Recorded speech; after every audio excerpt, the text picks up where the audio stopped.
மனதைரியம் கொண்ட முதலமைச்சர் ஜெயலலிதா தற்போதைய பின்னடைவில் இருந்து மீண்டு வர வேண்டும் என்று இயற்கை அன்னையை பிரார்த்திப்பதாக மதிமுக பொதுச் செயலாளர் வைகோ தெரிவித்துள்ளார். சகோதரி ஜெயலலிதா மிகுந்த மன தைரியம் வாய்ந்தவர். இப்பொழுது ஏற்பட்டிருக்கக்கூடிய இந்த பின்னடைவிலிருந்தும் அவர்கள் மீண்டு வர வேண்டும். கட்சிக்காரர்கள் மட்டுமல்ல, தமிழகத்தின் கோடிக்கணக்கான மக்கள் அவர்கள் பூரண நலம் பெற வேண்டும் என்று ஆலயங்களிலே போய் பிரார்த்தனை செய்கிறார்கள். நான் பகுத்தறிவாளன். அந்த அடிப்படையில் நான் இயற்கை அன்னையினுடைய அருளை வேண்டுகிறேன். முதலமைச்சர் நலம் பெற்று வர வேண்டும் என்று நான் விரும்புகிறேன். பல்வேறு சிகிச்சைகள் மூலமாக அபாயகரமான நிலையில் இருந்து முன்னேறி வந்துள்ள முதலமைச்சர் ஜெயலலிதா மீண்டும் வெற்றி பெற்று வர வேண்டும் என்று இறைவனை பிரார்த்திப்பதாக தமிழக பாஜக தலைவர் தமிழிசை சவுந்தரராஜன் தெரிவித்துள்ளார். அபாயகரமான நிலைக்கு சென்று இப்படிப்பட்ட சிகிச்சைகள் பலனளித்து அவர்கள் மீண்டு வந்திருப்பதையும் நாங்கள் அனுபவபூர்வமாக பார்த்திருக்கிறோம். அதே அனுபவம் இங்கே வர வேண்டும் என்று நான் இறைவனை பிரார்த்திக்கிறேன். என்னை பொறுத்தமட்டில் அவர்கள் மிகப்பெரிய ஒரு துணிச்சலான ஒரு தலைவர். அரசியல் நிகழ்வுகளை இவர் சவாலாக எடுத்து அவர் வெற்றி பெற்றிருக்கிறார். 2 மாதம் நோய்களுடன் அவர் மிகப்பெரிய சவாலை சந்தித்து போராடி கொண்டிருக்கிறார். பல போராட்டங்களில் வெற்றி பெற்றவர். இந்த போராட்டத்திலும் வெற்றி பெற வேண்டும் என்று நான் பிரார்த்திக்கிறேன். இயல்புக்கு மாறான ஆற்றல் மிக்க தலைவரான முதலமைச்சர் ஜெயலலிதா உடல் நலம் பெற்று மீண்டு வருவார் என்று நம்புவதாக விடுதலை சிறுத்தைகள் கட்சி தலைவர் திருமாவளவன் தெரிவித்துள்ளார். எத்தனையோ போராட்டங்களில் துணிவாக நின்று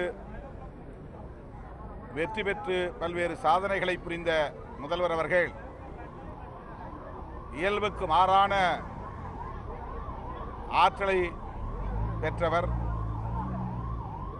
வில் பவர் என்று ஆங்கிலத்திலே சொல்லுவோமே, அப்படிப்பட்ட ஒரு தன்னியல்பான ஒரு ஆற்றலை கொண்டவர். ஆகவே அவர் மீண்டு வருவார் என்கிற நம்பிக்கை அதிமுக தொண்டர்களுக்கு இருப்பதைப் போல எமக்கும் இருக்கிறது.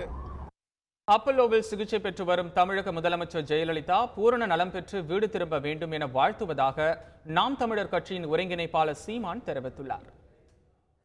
மாண்புமிகு தமிழக முதல்வர் அவர்கள் உடல் நலம் பெற்று வீடு திரும்பார் என்று எதிர்பார்த்து கொண்டிருந்த நிலையில் இப்போ திடீர்னு அவருக்கு உடல்நிலையில் ஏற்பட்ட அந்த பின்னடைவு செய்தி ஒரு பேரதிர்ச்சியாக இருந்தது. இப்போ அவருக்கு அளிக்கப்படுகிற தீவிர சிகிச்சை பலன் தந்து அவர் விரைவில் குணமடையணுங்கிறது தான் நம்ம எல்லாருடைய விருப்பம். அவர் விரைவில் குணமடைந்து முழு நலத்தோடு வரணும்னு நான் உளப்பூர்வமாக வாழ்த்துறேன். முதலமைச்சர் ஜெயலலிதா இறைவனின் அருளால் பூரண நலம் பெற்று திரும்புவார் என மனிதநேய ஜனநாயக கட்சியின் தலைவர் தமீமுன் அன்சாரி தெரிவித்துள்ளார்.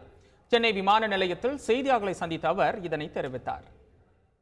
மாரடைப்பு ஏற்பட்டதாக வந்த செய்தி தமிழ்நாட்டை மட்டுமல்ல, ஒட்டுமொத்த இந்திய நாட்டு மக்களையும் துயரத்தில் ஆழ்த்தியிருக்கிறது. இந்தியாவுக்கு வெளியே வாழக்கூடிய தமிழக மக்கள், தமிழர்கள் மிகுந்த வேதனைக்கு உள்ளாகி இருக்கிறார்கள். இந்த நேரத்தில் மாண்புமிகு முதலமைச்சர் அம்மா அவர்கள் சிறந்த மருத்துவ சிகிச்சையின் மூலமாக இறைவனுடைய அருளாலே மீண்டு வருவார் என்ற நம்பிக்கை எங்களுக்கு இருக்கிறது. தமிழக முதலமைச்சர் ஜெயலலிதா பூரண நலம் பெற இறைவனை பிரார்த்திப்பதாக நடிகர் செந்தில் தெரிவித்துள்ளார். அப்போலோ ஆஸ்பத்திரியில் இருந்தாங்க. பல வதந்திகள் வந்தது. நான் கூட இப்போ தான் மதுரையிலேருந்து சென்னை ஏர்போர்ட்டுக்கு வந்தேன். அம்மா பார்த்து தான் வந்திருக்கேன்.